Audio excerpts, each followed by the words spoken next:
Bonjour et bienvenue sur Mon Achat Local TV. Depuis le lancement de notre premier reportage, vous êtes nombreux à nous suivre, à nous encourager. Je vous remercie chaleureusement. Mon Achat Local TV s'intéresse à tous les sujets qui font la proximité.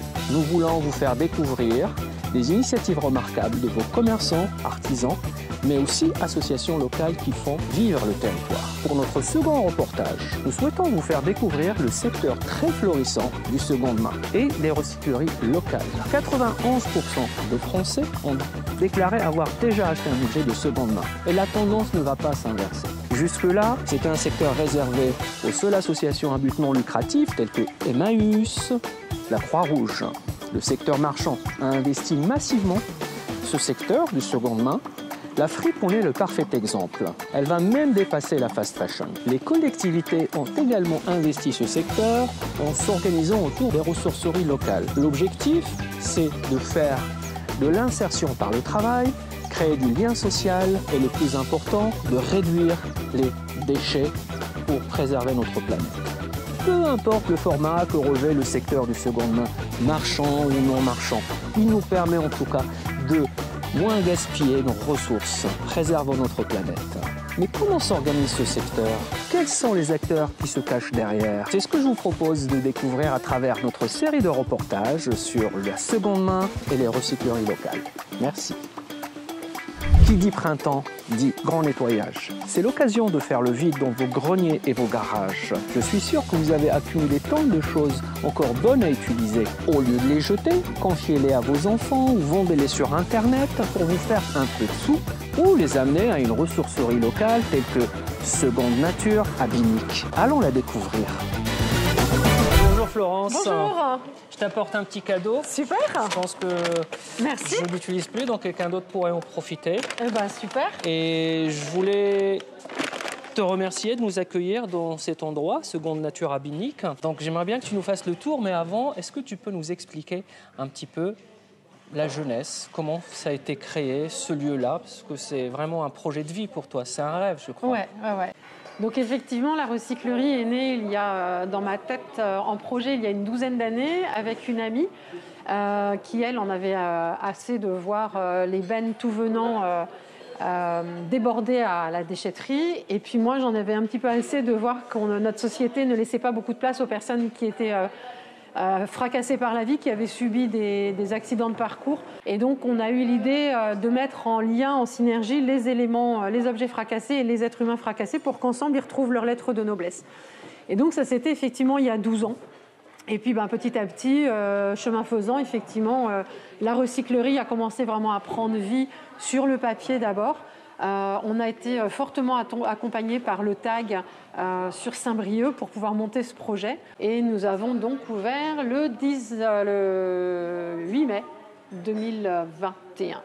Alors Florence, avant de nous montrer un petit peu où est-ce que va ce petit cadeau, est-ce que tu peux m'expliquer la différence entre une ressourcerie et une recyclerie? Parce qu'il y en a de plus en plus et j'avoue que je suis un petit peu perdu. Alors en fait, ressourcerie et recyclerie, on fait exactement la même chose, c'est-à-dire qu'on collecte des objets qu'on nous apporte ou qu'on va chercher chez les particuliers ou dans les déchetteries, on trie, on valorise et on revend à petit prix pour le plus grand nombre.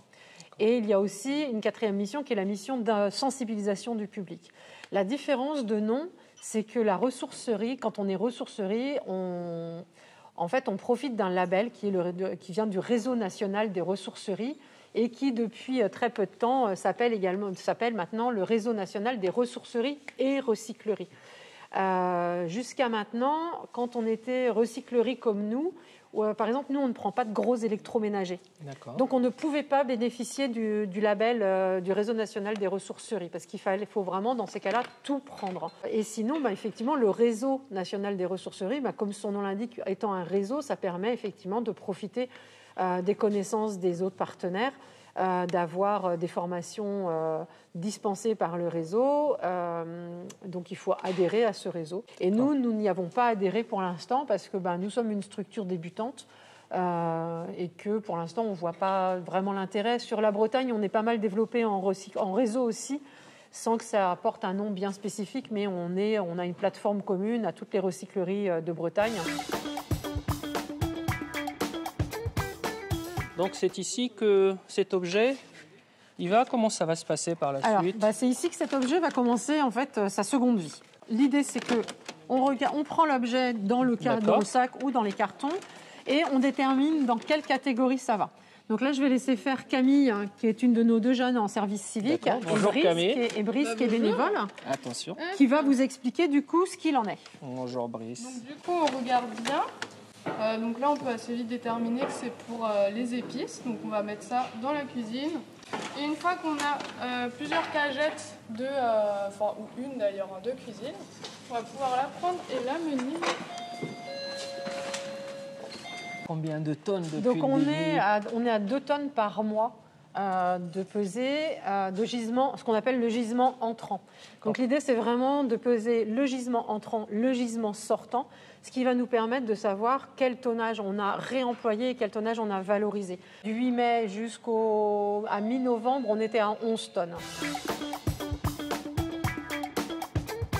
Alors, les objets, il y a effectivement des objets qu'on ne peut pas conserver ici. Ouais. Soit parce qu'ils sont trop abîmés, soit parce qu'ils sont en surnuméraire. On est vraiment, nous, un maillon de tout ce filet, tout ce maillage sur le territoire. Et donc, on essaie de développer pas mal de partenariats.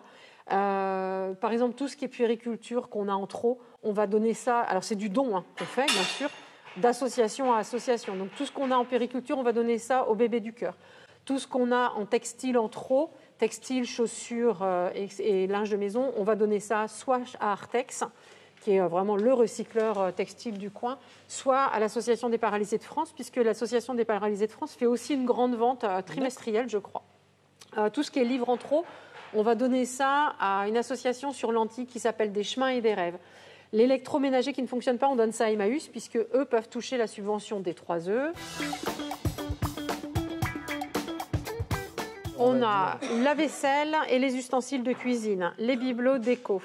Tout ce qui est jardinerie, animalerie vont ensemble. Le sport, loisirs, les jeux et jouets, le textile, tout ce qui est culture, donc livres, disques, films, l'électroménager, le mobilier.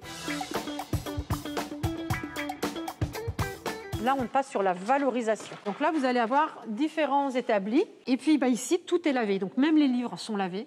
Ce qu'on veut ici, c'est que les clients, en fait, aient les mains propres quand ils ressortent de la boutique. Vous demandez aussi aux personnes de faire le nécessaire en amont. Alors, c'est vrai que dans l'entrée, là où en fait on accueille les personnes, on travaille avec eux en leur disant, voilà, on vous demande de nous apporter des objets en bon état de fonctionnement et en bon état de propreté. Et du coup, on regarde avec eux ce qu'ils nous ont apporté et on les incite à les ranger eux-mêmes déjà dans des caisses prédéterminées. Il n'y a pas, j'imagine, des personnes qui veulent juste se débarrasser parce qu'ils ne veulent pas aller à la déchetterie ou ce genre de choses. Si, ça arrive. Quand même. Ça arrive, mais après, on est obligé de leur faire comprendre que nous, on peut pas tout prendre. Sinon, vous avez la possibilité d'aller jusqu'à Emmaüs pour leur apporter. Vous avez la possibilité d'aller chez Artex. On leur donne le nom des partenaires. C'est-à-dire qu'en fait, tous les objets qui vont partir, donc par exemple, là, on a des cagettes en dessous des établis qui vont partir soit à l'Association des paralysés de France, soit, par exemple, pour des commerces qui s'installent. On a 2 jeunes femmes qui s'installent à Plouran dans un bar. Et ça aussi, c'est un don. Oui, c'est du don. Même s'ils ont une activité marchande. Alors, on va leur vendre certaines choses et d'autres choses, on va leur donner. C'est quoi le statut ici? C'est une association? Oui, on est sur une association à but non lucratif. D'accord.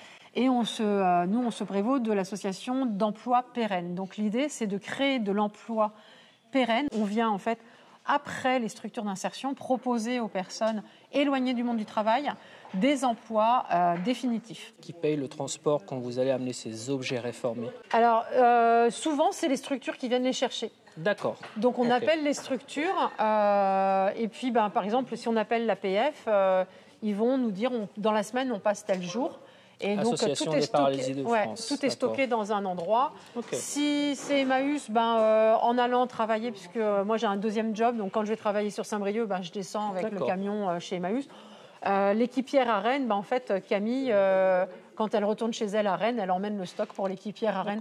On essaye de faire ça aussi en bonne intelligence, c'est-à-dire l'idée, c'est pas d'aller dépenser non plus du carburant pour emmener, mais d'essayer de mutualiser les trajets.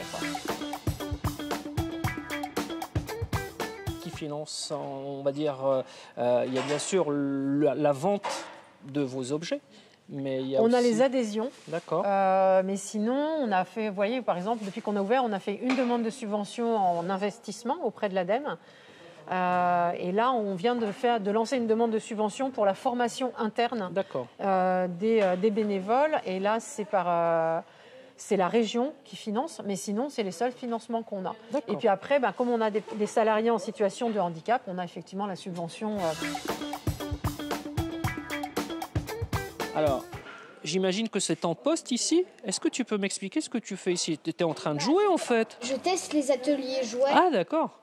Je regarde si je fais plusieurs parcours.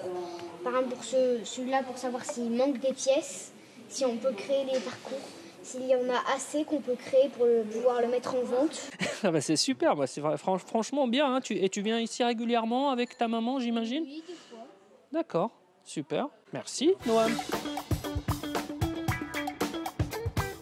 Voilà, ici vous arrivez en fait dans vraiment le cœur même de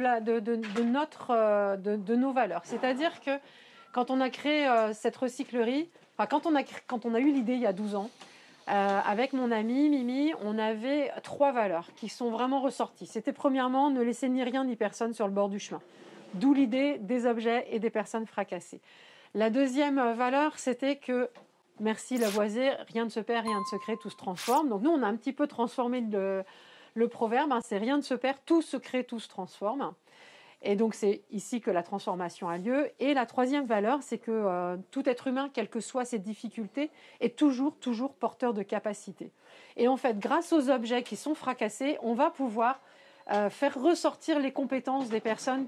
Vous avez des personnes qui ont vécu des accidents de parcours, des accidents de vie, et qui se disent moi je suis pas capable de faire ci, je suis plus capable de rien, alors qu'en fait c'est pas vrai du tout. Et donc en fait ici on va métamorphoser les objets, c'est pour ça qu'on s'appelle seconde nature. Donc l'idée c'est que par exemple il n'y a pas très très longtemps, une de nos bénévoles, Cécilia, a transformé un très très vieux berceau qu'elle nous a amené en pièces détachées en magnifique lustre. Il n'a pas été mis en vente pendant 1 heure, qu'il y avait déjà 3 acheteurs. Et puis là on est sur de la réflexion de Voltaire. Donc on ne va pas donner une seconde nature au fauteuil, là on va lui garder sa nature précédente, mais par contre on va effectivement le remettre au goût du jour avec des nouveaux tissus. L'idée étant toujours de ne strictement rien acheter. On est très très très radin nous sur la structure, donc derrière vous, en fait ici vous voyez qu'on a un stock de matières premières, alors pas de matières premières parce qu'en fait ce ne sont pas vraiment des matières premières, ce sont des matériaux, mais qui vont nous servir pour pouvoir transformer les objets. Donc si on veut refabriquer un fauteuil, l'idée c'est pas de se dire on va aller acheter du tissu, c'est qu'est-ce qu'on a comme tissu et est-ce que ce tissu peut servir à refabriquer un fauteuil. Et si on a les mobiliers qu'on garde en attente de faire quelque chose avec, donc vous voyez par exemple ce machin là, il va falloir qu'on imagine ce qu'on va pouvoir en faire. Je vous avoue que là c'est pas facile. Florence, explique-nous cet endroit. Vous ne faites pas quand même du reconditionnement de matériel électronique? Non. En fait, on nous apporte, alors en high-tech, on a énormément de lecteurs vidéo, de cassettes VHS. Pour tout ce qui est ordinateur, c'est EFLAM, notre autre service civique, qui s'y connaît un peu plus, pour que ce soit pareil, pour qu'on évite la fracture numérique des foyers. D'accord. Mais alors c'est pas un ordinateur avec lequel on fera des jeux vidéo. Hein. Et vous avez aussi des téléphones portables? Alors on a des téléphones portables et ça, pour l'instant, ça part dans une boîte à la mairie. La mairie récupère pour effectivement partir sur un circuit de reconditionnement. Ouais. Quoi. On s'approche de la caverne. Donc là, on est dans la zone textile, alors plus spécifiquement appelée, plus généralement appelée TLC, donc textile, linge de maison, chaussures et maroquinerie. Donc ici, on va traiter tout ce qui est dans les placards là-bas, sont rangés tous les vêtements ainsi qu'ici et ici qui ont déjà été valorisés, c'est-à-dire vérifiés sous toutes les coutures et vendables. Ce qui n'est pas vendable, ça c'est préparé dans des sacs ici pour Artex ou pour l'Association des paralysés de France. Et puis, on a depuis peu cet atelier couture qui s'est mis en place de manière à se dire, si on a une chemise qui est juste tachée à une manche, peut-être qu'on peut utiliser quand même le tissu pour en faire un sac, pour faire plein de choses. Donc on est vraiment dans cette démarche-là avec Lydie, qui est bénévole et qui s'y connaît bien en couture, de commencer à monter ces ateliers de transformation de tissu.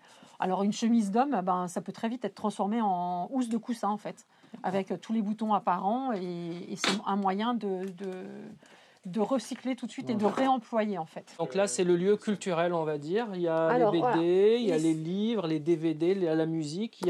C'est une mine d'or ici. Effectivement, les livres, les romans de tous les jours les romans de tous les jours ici et les romans policiers ici qui sont classés par ordre alphabétique. Ici, on a tout ce qui est vinyle. On a à cœur d'amener des projets culturels et pour les bénévoles ou salariés et pour la population. Nous, on est vraiment dans l'idée que le dicton, c'est tout seul, on va plus vite, ensemble, on va plus loin. Mais c'est aussi, on va plus loin aussi dans la connaissance. Florence, merci pour ce tour de Seconde Nature. Très très intéressant, j'ai appris beaucoup de choses, j'espère que les téléspectateurs ont aussi appris pas mal de choses. Donc là, on se retrouve dans, on va dire, le lieu final des objets. J'ai pas l'impression que c'est les mêmes objets que j'ai vus auparavant. C'est quoi le secret? Parce que c'est une magnifique boutique. Il faut remercier toute l'équipe, des petites mains, que ce soit des bénévoles, les services civiques, les salariés. C'est vrai que je suis assez exigeante, un peu casse-pied même sur le fait que je veux que tout soit...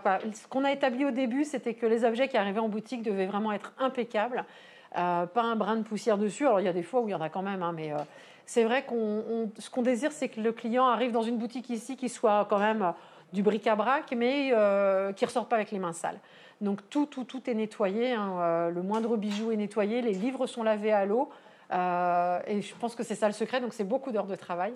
Mais on a aussi cette satisfaction que tous les clients nous disent « Oh là là, qu'est-ce que votre boutique est agréable !» Voilà, on ne se sent pas dans une boutique de seconde main. Et donc, vous avez un logiciel de caisse spécifique pour la recyclerie ou Non, on a la chance d'avoir un président qui est un ancien chef d'entreprise et qui manie très bien les tableurs Excel et qui nous a créé un logiciel fait maison. On a tous les indicateurs. Et donc, on est en capacité de savoir mois par mois et semaine par semaine quel article est le mieux représenté dans la boutique et dans les ventes. Et donc, est-ce qu'il faut qu'on modifie tel agencement pour que ce type d'article-là, comme les fripes par exemple, puisse être mieux mis en valeur. On est à la recherche de savoir si la météo a un impact sur notre clientèle. Donc, peut-être qu'on va mettre l'indicateur météo en place. Mais est-ce que ici, c'est un lieu... on va parler en termes économiques, rentable, vous permet de vivre et de payer les salariés. Oui, tout à fait, effectivement. En fait, on est complètement à l'équilibre. Donc, on paye nos salariés, les 2 salariés, pour l'instant à mi-temps. Et il y a un des salariés qui passe à temps plein à partir du 1er juillet. Donc voilà, donc on est rentable. Pas les mêmes rentabilités qu'un commerce. Non, puisque nous, effectivement, on n'a pas de marge à faire sur les objets puisqu'on n'achète pas les objets. On a aussi la chance d'avoir une municipalité qui nous soutient en nous mettant à disposition à titre gracieux le local. Donc voilà, on économise. Et puis on économise surtout, par exemple, l'enseigne qu'on était en train de poser ce matin. Au lieu de payer 1 000 € chez un enseigniste, on est allé au Fab Lab de l'Agglo. Et voilà, pour 100 €, on a notre enseigne. Donc on tire les prix surtout, on est très très économe. Et quand il s'agit effectivement de nettoyer, on ne nettoie jamais à grande eau, parce que sinon ce ne serait pas écologique ni économique. Enfin voilà, on essaye vraiment de tirer les prix partout. On s'est un petit peu développé. Alors en fait, grâce au confinement, il a fallu aussi qu'on développe ça. On s'est dit, on est obligé de tout fermer alors qu'on venait tout juste de commencer. Et donc, on a développé la vente sur Internet via, pour l'instant, les sites un petit peu classiques de commerce numérique, mais également par le biais de notre propre site à nous et puis par les réseaux sociaux. Au revoir, mesdames. Par le biais des réseaux sociaux. Par contre, on ne fait que du click et réplique parce qu'on aime bien le contact avec les gens. Donc en fait, c'est pas click and collect, c'est click and réplique. Ouais, nous c'est de Saint-Broc à Binic, tu cliques et tu répliques. Ah, c'est pas mal. Donc, voilà. Je vais la retenir, celle-là. Et donc en fait, les gens réservent sur Internet ou nous appellent en demandant si l'article est toujours disponible et on les invite à venir nous voir ici. Donc pour l'instant, on en est là. On va développer, je pense, sur l'année 2022, effectivement, on va développer un peu plus ce pan-là de l'économie. Et on va aussi développer les ateliers de sensibilisation du public sur le réemploi. Voilà, donc comment fabriquer une lampe de chevet avec un bidon de lessive, par exemple. Voilà, des choses comme ça. Qu'est-ce que j'ai envie de dire aux personnes? J'ai envie de dire bienvenue. Et puis, je crois qu'effectivement, c'est l'avenir de notre planète et l'avenir des générations futures d'être sur du réemploi et d'arrêter de surconsommer. Ce n'est pas qu'un problème économique, c'est aussi juste un problème de bonne intelligence. Ça ne sert à rien d'aller acheter, tenter plus. Autant réutiliser et réemployer les objets et tout ce qu'on peut trouver. Et Nénénette, la planète ne s'en portera que mieux, je pense. Merci. Merci beaucoup. Au revoir. Merci. Au revoir. Notre reportage sur les recycleries est terminé. J'espère vous avoir éclairé et vous avoir donné envie de découvrir ce genre d'endroit magnifique, fort impactant pour notre environnement et notre planète. Préservons-la. Et d'ici là, cultivons la proximité.